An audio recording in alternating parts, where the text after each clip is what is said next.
And so thank you so much for sharing your journey with others. And that's the whole point of Healthful Stories, is to share our stories and hopefully give folks the tools and the information and the motivation and the example that you provide. So thank you so much. Hey, no problem, man. I'm glad to do it.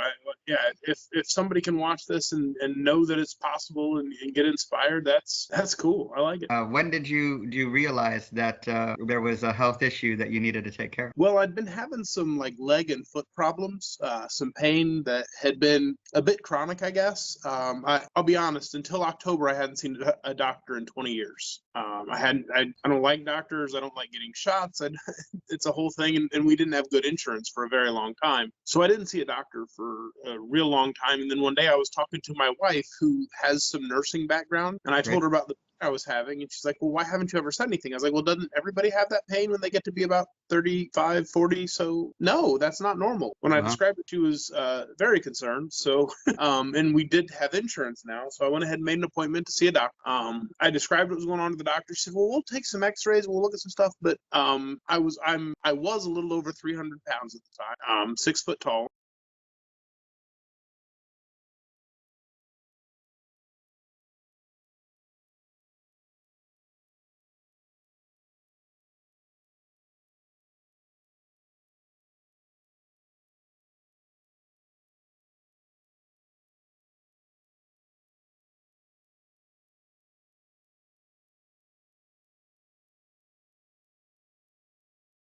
She said, I also want to do a bunch of labs because, we just got to make sure your health is in good shape. And she took what's called an A1C, which kind of averages your blood sugar over the course of 3 months. What is your average blood sugar for the last 3 months? And that's whenever the trouble kind of started. My A1C was super high. Could you describe the pain that you had felt and sort of what was the point at which it became concerning to you?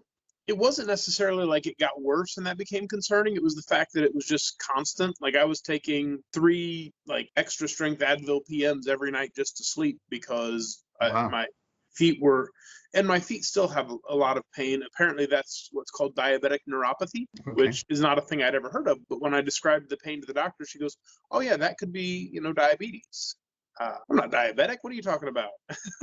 Sure. Of course, I haven't taken blood sugar in 20 years, so how did I know, right? And how long would you say you had that pain in your foot? Probably 10 years. Wow. So likely you had diabetes from 10 years ago, and finally decided to see a doctor. And when you saw your primary care physician, is that who you saw first? Well, yeah, it was technically kind of her interview because I didn't have a primary care physician, because if you don't see a doctor for 20 years, they kind of drop you off their list. I went to make an appointment with the doctor that I thought I had, and it turns out he doesn't have me listed as a patient, and they're not taking new patients. So I had to call around and find a new doctor, and I found one that's really working well for me. She's great, but yeah, it was a whole process.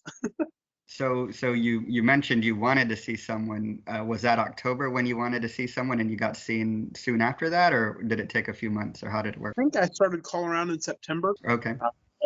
My first call to the doctor I thought I had. Sure. And then when that didn't work out, I got the list of doctors because my wife is the one who has our insurance. Yeah. I work home, and my insurance through my company is not great. So the insurance goes through my wife's work. And so I got the list of doctors and called around, and finally found one that was accepting patients that seemed like someone I could get along with. So understood. And so you mentioned that your doctor took your A1C. Do you remember what your A1C was at the time? 10.3. 10.3. And did the doctor mention if that was a severe case at all? She was very concerned. Actually, the same day that I had that doctor's appointment, my mom had a fall.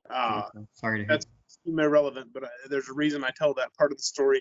My mom lives about an hour away in a different town, and I drove down because she had had a fall and didn't want to go to the hospital, but nobody could help her up, and it was a whole thing. So I was driving down to see my mom and try to get her to go to the hospital because she was in bad shape. She couldn't move. And as I'm driving at like 5:30 in the evening, my phone rings, and it's the doctor's office, which was concerning because they don't normally call you after hours. Yeah.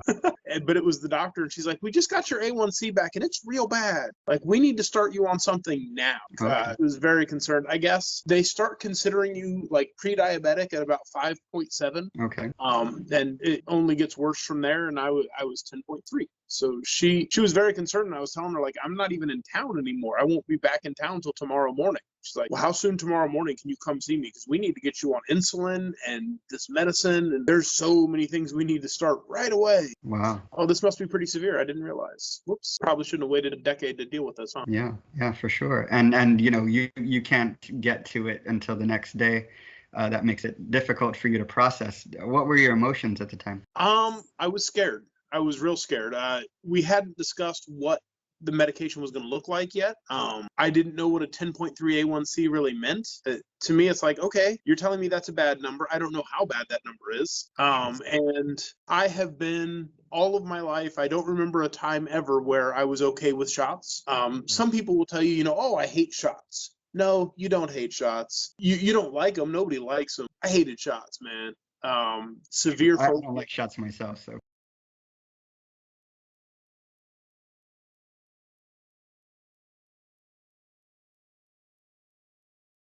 Severe phobia, like I have to get a man-tooth, the TB test where they do the little injection right under your skin. Mhm. I have to every year for work, and the nurse at my old job used to just carve out an hour of time out of her day. Like, this is when we're doing Josh's shot because it's going to be ridiculous and he's going to cry. I can't. I don't do blood draws well. I don't do any kind of thing with a needle. I freak out, absolutely panic. So whenever she said, we got to get you on medication, I was like, all right, I really hope it's not insulin. I didn't say that to her. I was like, Sure. I don't take shots. I can't take shots. My mom is actually diabetic. So when she got released from the hospital that night, and I was down there anyway, she and I kind of talked for a while, and she's like, well, at 10.3, they may want you to do shots. I was like, no, Mom, don't say that. That's not okay. Yeah. And did your mom provide you with enough information to at least give you some comfort there? A little bit. She said, it's something you can deal with and you can recover from, but you've got to put in the work, which I don't know exactly at the time that I knew what the work was going to entail. Sure. At the end of the day, the best thing is that I did get it diagnosed, and now we can start treating it, because before that day, I would have just gone untreated longer, which is negative, I guess. Yeah. And thankfully you might never know what that would be like, is to go another 10 years, thankfully. So you get to your doctor the next day. How does that conversation go? She sat down, and the first thing she told me is, she handed me this pen, insulin pen. And she goes, you're going to need to start giving yourself a shot every day. No, that's not going to work. And she goes, this doesn't have to be a permanent, but right now your pancreas is so overworked from essentially 10 years of treating it like a trash heap. She goes, your pancreas is so overworked. If we don't give it a break, it's not going to work anymore. It's kind of the way she put it. And she said, you're type 2 diabetic, which means your pancreas still works some. Type 1 is when you essentially have no pancreas, or it's completely shut down, and you will be insulin dependent forever at that. I think there was another girl on your channel that I watched a video of, that she's been on insulin since she was a young child and will always have to take the shots, I think. And that's type 1. Type 2, you have a pancreas, it does the job, but it's not doing the job as well as it needs. And that's where I was. And she goes, it's not a permanent thing, or it doesn't have to be, but right now, if we don't do something, you're going to end up being type 1, and that's not going to go well. Sure. So she gave me some metformin and a drug called Soliqua. That is like part insulin and part some GBPA inhibitor thing. I'm probably getting those initials wrong. But the idea is it not only helps control your blood sugar, but then that inhibitor thing cuts down on your cravings, or cuts down on your hunger, or I don't understand exactly how it works, because I am no biologist or chemist, but it essentially makes it, and part of it is, if you eat a whole bunch of really terrible, greasy, fatty, sugary stuff, it'll make you sick to your stomach. Oh, wow. Okay. Which then kind of makes you not want to eat. Like, the next time you go to eat that, your brain goes, oh wait, last time I ate that, I got real sick to my stomach. I shouldn't eat that anymore. kind of like conditioning. Yeah, it's behavioral control, which is, I didn't know was a thing you could do medically, but kind of cool. Got it. And so you get your medication, you go home, and is it, I know you mentioned the challenges with needles. How were you able to overcome that? The first day I took a shot was a Friday morning. I got the test on Wednesday, came back into town on Thursday, and she told me, we'll start the shots tomorrow after you get the drugs from the pharmacy. That first Friday morning, all my kids are in school. My wife goes to work, and she said, take the shot within an hour of breakfast. Like when you wake up, you eat, you take a shot with it, take the shot within an hour of eating. And I was like, I can do this. I know I can do this. And I was pumping myself up and building it up in my brain. I'm capable. I'm good to do this. And I put the little needle on the end of the pen, and I dialed it to the number that I was supposed to do, and my hand started shaking, and I couldn't do it. Sure. So I was like, well, okay. I tried for like half an hour. I was like, I'm not setting this pin down until I take this shot. You know, I built it up. I'm not going to do it. So I went and I made myself breakfast while holding this thing. I was like, I'm going to put myself on a timer. Once I make breakfast, I have to do this within an hour.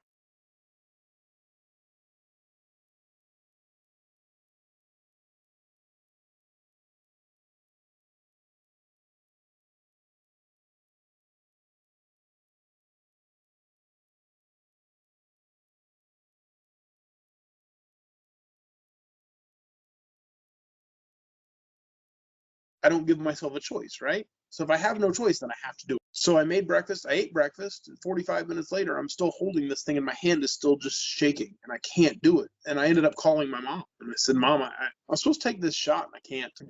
I physically cannot make myself do it. I'm a 40-year-old man, this shouldn't work. But my mom goes, well, I'm your mother, and if I tell you to do something, you have to do it. And I said, right. She goes, well, I'm gonna count to 3 and you're gonna give yourself a shot. I said, okay. She's 1, 2, 3, now do it. I did it. And Mom knows best, that's for sure. she really was. She was my lifesaver. And I mean, it stung like very briefly, but I almost didn't feel it. And then, you know, the next day, I think one of my kids was home because it was a Saturday, and I was like, hey, give me a great big hug and tell me you love me and tell me I can do this, and then I'm going to do it. And I got through it that day. And after a week or so, it started getting a lot easier. I didn't need somebody to build me up. There were still days, even the last week of my shots, that I could not do it, that I would have to call my mom, or that I'd have my kids come in. I have one kid, she's 9 years old, and she is, I don't know what her thing is, but she's very into, like, she loves scary, gory movies. Okay. And like she jokes around all the time and says, ooh, I love violence. And I'm like, you're going to be psycho when you grow up, but I'm a little concerned. But she would stand with me, and I would go to give myself the shot, and you inject yourself right in the stomach. So I'd be standing there with my shirt off, holding the thing, and she'd come in and count, Dad, 1, 2, 3, do it, Dad, do it. You do it, or I'm grabbing that needle, and I'm going to do it. I'm like, ah. She's 9, but she's a little saint, man, and Awesome. partly a son. But yeah, the shots were terrible. I hated them, and it was more motivation that I said, you know, I'm going to make whatever lifestyle changes I have to make, because I can't shots forever. Sure. So how long were you on the shots? And it sounds like you've managed to come off them. So how did that go? Well, I took shots. I took 102 shots. Believe me, you counted. Oh man, because well, part of that was mentally keeping track in my head, because you're not supposed to inject yourself the same spot every day. Oh, okay. So I would do like, okay, this is an odd day, so it goes on this side. This is an even day, so it goes on this side. And that helped me keep track. Plus, I kind of became obsessed with the shots, like not in a good way. In no way was this a healthy thing that I was doing. But in my brain, I had to know how many shots I'm doing, how many shots I've taken. I knew when my appointment was, and I knew that if everything went well, that I might be able to get off the shots, and I would only have to do 102. So, you know, at day 51, I was like, we're halfway there. And I was able to kind of celebrate to myself that, like, if we can do this, we can be halfway done today. And I honestly didn't think it was going to stop at 102. I kind of assumed it was going to be one of those things with a lot of medications. They do that titrating thing where, you know, I'm on 24 units and for a week I'll have to go down to 20 and then 16 and then maybe stop. But 102 shots. That's fantastic. It's fantastic. And you mentioned lifestyle changes. What have you done, and what has helped you? Even before I had seen a doctor, I knew that I was really, really overweight. When I started losing weight, it was a couple of years ago, actually. I don't know what my starting weight was. My scale stops at 430, and I had broken the scale. So I don't know what my starting weight was. Before I saw the doctor, I was down to about 300 pounds. So I'd lost about 130 pounds at least. Incredible. Before I ever saw her. And then once I started seeing the doctor, she told me, like, okay, here are the changes you need to make. In that little over 3 month period, I lost another 15 pounds, which isn't huge, but is something. I have cut out a whole lot of carbs. Carbs turn into sugar in your blood. So, even when it's not like I was bad about eating sugary stuff before all this. And then whenever I cut all that out, I was like, oh, I still have a whole lot of carbs in my diet.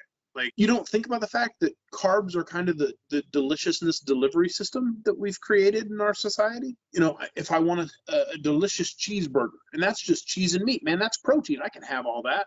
Oh yeah, it comes on a bun. If I want, nachos, which have a lot of vegetables and meat and cheese and all this other good stuff, oh yeah, that comes on tortilla chips, which are corn, which is carbs. Cheese and crackers. We had the Super Bowl the other night. I want cheese and crackers. We're just gonna sit around and eat and munch and stuff. Oh yeah, crackers are carbs. Everything we like to eat gets delivered to our faces on carbs. I'm Italian. Oh man, that makes it tough. Right. Pasta is everything. Don't eat pasta anymore, pretty much. I tried some whole grain pasta, but it spiked my numbers really bad, even being the healthier, in quotes, pasta. So I haven't had pasta. I've made a lot of I make really careful choices about what I eat. I'm learning to love cauliflower rice, usually with spicy stuff in it, because the spice covers up the fact that I'm eating cauliflower, which is gross to me. But yeah, a lot of lifestyle changes as far as what I eat. I've started exercising a little more than I had been. I was already doing some exercise. It's how I lost the original 130 pounds. But more and eating much more carefully. I haven't had a soda now in 3 months. Great. I used to really be, I had to have a Coke. If you don't have a Coke, you're not really living. Come on now. And I just had to cut that out because it's like, there's enough sugar in a Coke to spike my sugar terribly. So I cut all that. And are you monitoring your sugars? I mean, doing the finger sticks, that kind of thing? Yep. That's another 2 sticks every day. And those freak me out somewhat. They're not quite as bad as the shots. But frankly, they hurt more than the shots ever did. Yeah, they had told me in the mornings they wanted me around 100. Like when you first wake up for the day, take your blood sugar. Hopefully it's around 100. At first, when I first started doing it, I would wake up in the morning and my blood sugar would be like 230. And this is, with metformin and with the Soliqua, it was still that high because my body was still just recovering from 10 years of mistreatment, basically. Sure. And then at night, they want me to take my blood sugar 2 hours after dinner. And at night, they want me under 180 if possible. And at first, I was in the 300s every day. After a couple of weeks, that came down, and I was kind of within their acceptable range by making those diet changes and the exercise changes. And the medication obviously helped a ton. Sure. But then I decided for myself, like, man, 180 still seems high. I don't like 180. 180 is too big. I want 150 or lower every night. So I shot down to 150 and wouldn't allow myself to go over. There were times where I was over. There were a couple 160s, 170s in there. And, my doctor was calling once a week to check in on me. How's your blood sugar this week? And I'd tell her, say, oh, I was really upset. I had a 172. Well, 172 is great. That's where we want you. I was like, no, that's where you want me. That's not where I want. I'm stricter than you are. It's okay for me. I never went what they call low. Like I never had a blood sugar under 80 at any point, which is when they start to worry that you might be having you might be bottoming out and you could pass out and all kinds of bad things could happen. I never got down there. Okay. But I was regularly waking up under 100 and I would never, I tried to never go above 150. I had one bad experience. One of the things you learn really quickly when you're diabetic is wings are your friend. Hot wings. Hot wings. Okay. Buffalo sauce or hot sauce has no sugar in it. Usually. I didn't realize. And chicken is just pure protein and hot sauce doesn't have sugar. So it's like, oh, I can have hot wings all day. This is great. There is one wing place here in town that delivers that apparently puts a bunch of sugar in their hot sauce. And I did not realize that. My normal place wasn't open one night. So I called this other place and had them send me some wings and I ate them and they were delicious. Best wings I ever had. Apparently it's because they were just sopping with sugar because I took my blood sugar 2 hours after eating that night. I was 360. Oh, wow. And I freaked out, man. Yeah. Because no. Yeah. That was the one bad experience I had. Okay. And there was could you feel a difference when you got that high at all? I mean, I felt a little weird, but I was also staying up kind of late that night. It was a friend of mine's birthday, and obviously we're in COVID, so it was a Zoom birthday party that night. So we were up kind of late doing this Zoom thing, and I just like, I'm just tired. That's all it is. Well, no, apparently my blood sugar was insane. So now that you are under control, right? Is the foot pain gone? Are you able to live? How do you feel about your day to day? My day to day is a lot better than it was. The foot pain is not gone completely. It is probably better than it used to be. There are still nights where I have a hard time sleeping. I actually just recently, I'm on a diabetic subreddit. I think that's actually where you found my story originally. And there are some people on there that have tried these things called nano socks, which I'm not here to advertise, but I ordered some of those because some people had said they helped with the foot pain. They're like compression socks that do whatever that is. I do not understand it, but it seems to work. I got them, I mail ordered them. They showed up late last week, and I've been wearing them. And like last night, I slept through the night without taking any Advil PM.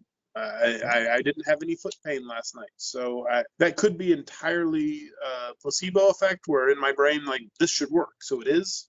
Sure. I have no idea. I am off the shots now, which is great. My A1C was actually 5.3 when they took it again, which my doctor goes, we could take my A1C right now. It probably wouldn't be that good. That's crazy good. So that made me feel real. Yeah. That is fantastic. So she said, because I was like I said, I was convinced they were going to titrate the shots, but she handed me a pill bottle. I said, what's this? She goes, it's what you're going to do instead of the shots. I was like, oh, starting when? She goes, today. Wow.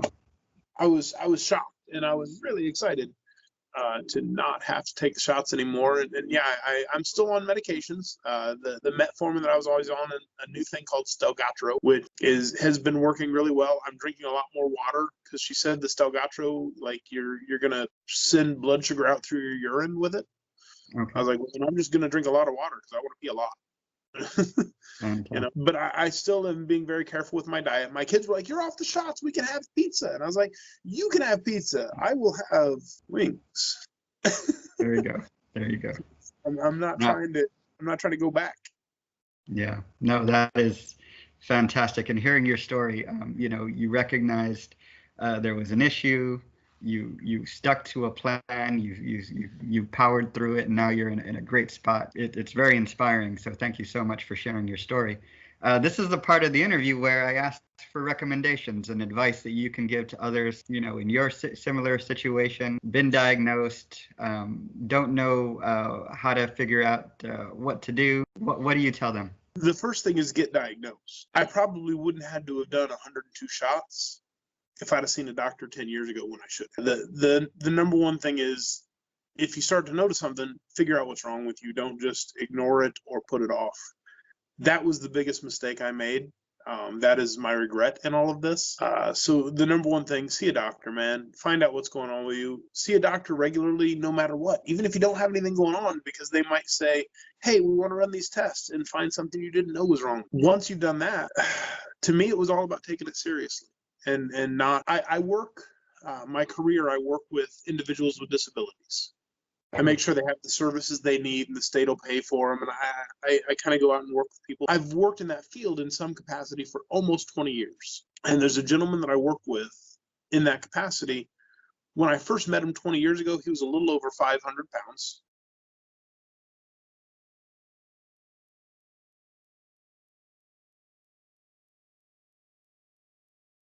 Very diabetic, on insulin, on all kinds of medications. I used to have to give him his medications. So it was a lot. I still work with him today in a different capacity. I fill a different role on his team now, but I still work with him today. He's about 200 pounds today. He's lost almost 300 pounds, or he's lost over 300 pounds total. He no longer takes any medication for diabetes. He's off his insulin shots. He's off all the other medications.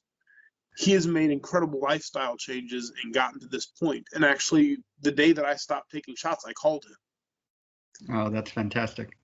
Because I had been told by so many people, that even on the diabetic subreddit thing, I'd been told by a whole lot of people, once you start taking the insulin, you'll never stop. There is no off ramp to that. And I said, I know a person who's done it. And if he can do it, I can.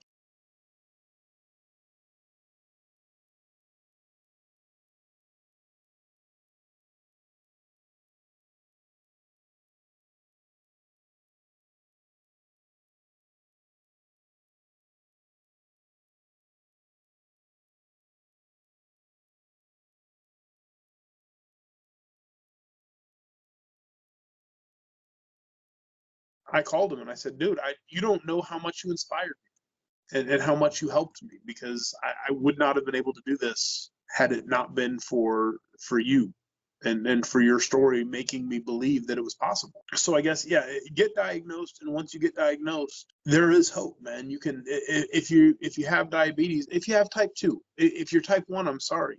I can't, given my history with shots, if I was type 1, I don't know what I'd do. I would struggle mightily. Thank God I was type 2.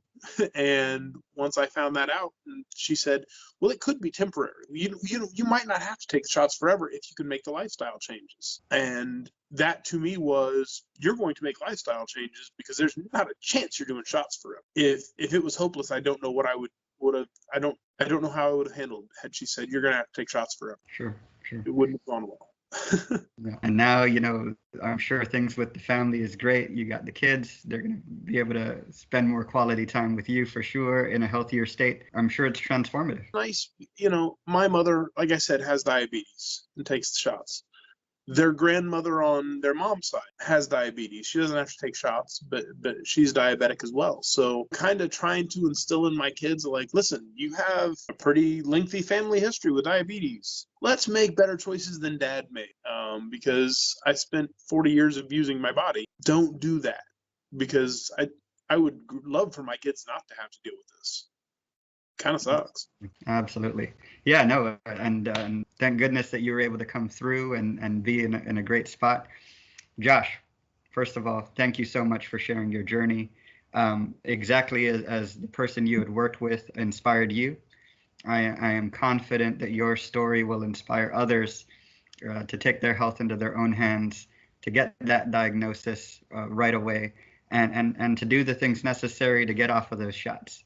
And you've proven it's possible. And so thank you so much for sharing your journey with others. And that's the whole point of Healthful Stories, is to share our stories and hopefully give folks the tools and the information and the motivation and the example that you provide. So thank you so much. Hey, no problem, man. I'm glad to do it. If somebody can watch this and know that it's possible and get inspired, that's cool. I like it.